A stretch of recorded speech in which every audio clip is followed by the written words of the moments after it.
Bem-vindo, bem-vinda, continuando nosso passeio pelo Jardim da Palavra de Deus, no Evangelho de João. Estamos no trecho que relata os ensinamentos de Jesus aos discípulos no último jantar deles juntos.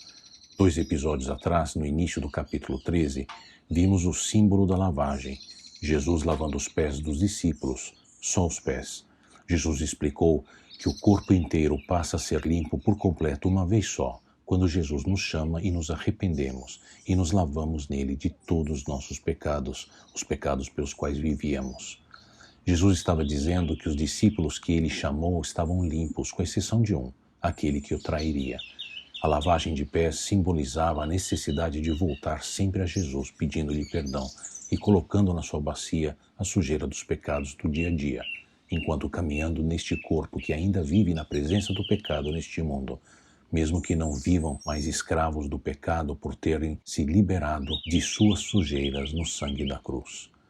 No episódio passado, vimos Jesus dizendo que um dos discípulos iria traí-lo, efetivamente indicando-o aos discípulos mais chegados, João e Pedro, que era Judas, que não estava limpo, que deixou a sala enquanto os outros discípulos, ainda confusos, pensavam que Judas ia cuidar de alguma despesa por conta da Páscoa.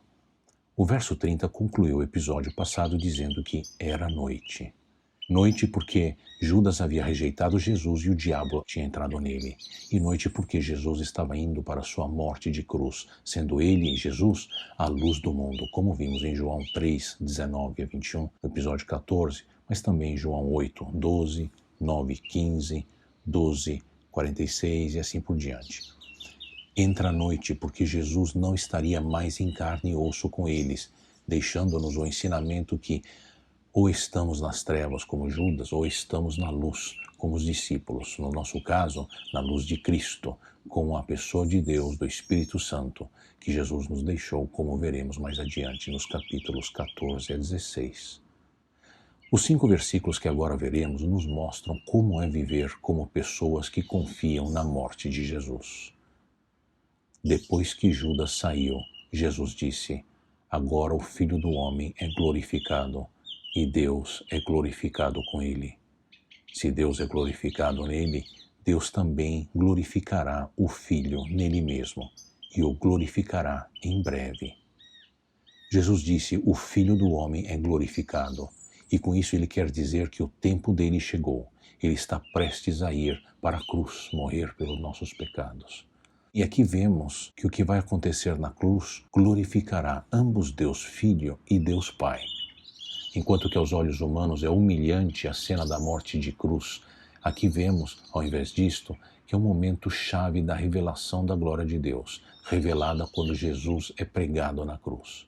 O texto nos indica, no final do verso 32, que é iminente esta manifestação de glória divina que sabemos está prestes a acontecer com a morte de Jesus. E assim Jesus fala como a cruz leva à glória, indicando a união de ambos o Filho do Homem e Deus. Ou seja, entre Deus Pai e Deus Filho, unidos no mesmo propósito. O Filho do Homem glorificado, Deus é glorificado nele. Se Deus é glorificado nele, Deus vai glorificar o Filho em si mesmo. Essa glória se encaixa perfeitamente com o que profetizou o profeta Daniel centenas de anos atrás. Ele recebeu autoridade, glória e o reino. Todos os povos, nações e homens de todas as línguas o adoraram. Seu domínio é um domínio eterno que não acabará, e o seu reino jamais será destruído. Como pode ser possível que a humilde, vergonhosa, fraca e aparentemente trágica morte de Jesus na cruz pudesse ser o momento da glória de Deus? Na cruz, vemos o profundo amor de Deus entregando seu Filho único para que não perecêssemos. Vemos a reta justiça de Deus demonstrando que o pecado da humanidade é punido através da sua imputação a Jesus. Vemos a obediência ao sacrifício altruísta de Jesus, voluntariamente submetendo-se à glória de Deus para carregar sobre si a ira de Deus contra os nossos pecados. Vemos a fidelidade de Deus para com seu povo e as suas promessas em relação à salvação messiânica, tanto profetizada no Velho Testamento. Por isso tudo é que Deus é glorificado na cruz. Meus filhinhos, vou estar com vocês apenas mais um pouco. Vocês procurarão por mim E como eu disse aos judeus, agora lhes digo: para onde eu vou, vocês não podem ir. Um novo mandamento lhes dou: amem-se uns aos outros como eu os amei. Vocês devem amar-se uns aos outros. Com isso todos saberão que vocês são meus discípulos, se vocês se amarem uns aos outros. O que Jesus faz seus discípulos lembrarem? Ele vai para seu Pai. Eles não conseguirão segui-lo. Como eles devem viver uma vez que Jesus for embora?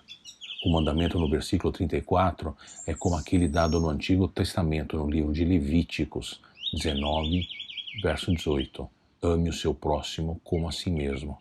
Mas Jesus descreve seu mandamento como um novo mandamento. E o que Jesus adicionou? Como eu os amei. Então, como Jesus nos amou? Ao dar sua vida por nós na cruz. O que acontece quando os cristãos amam uns aos outros?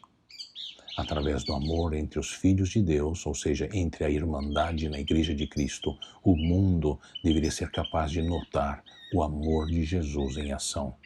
É preciso observar como os versículos 34 e 35 se relacionam com os versículos 31 e 32, pois estão relacionando como Deus é glorificado através do amor sacrificial de Jesus morrendo na cruz, com o amor entre os filhos de Deus, os que nele creram e nele são unidos, que faz com que Deus seja conhecido ao mundo.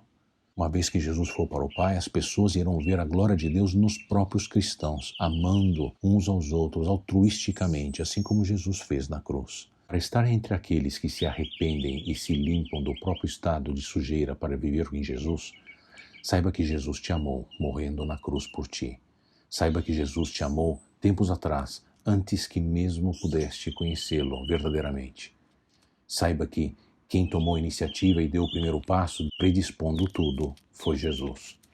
E saiba que em tudo isso não há nada que tu possas fazer para te tornares amável. Nada.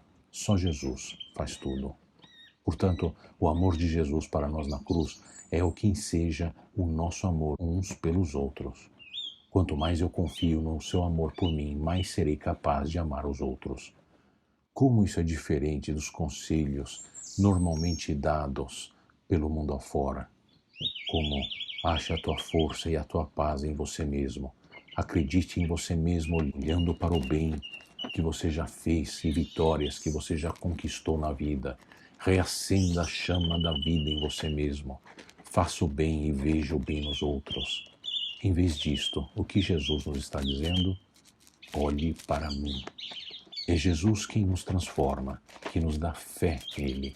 É Ele que nos dá amor para com os outros e Ele que nos dá certeira esperança de vida em glória com Ele. Deus te abençoe.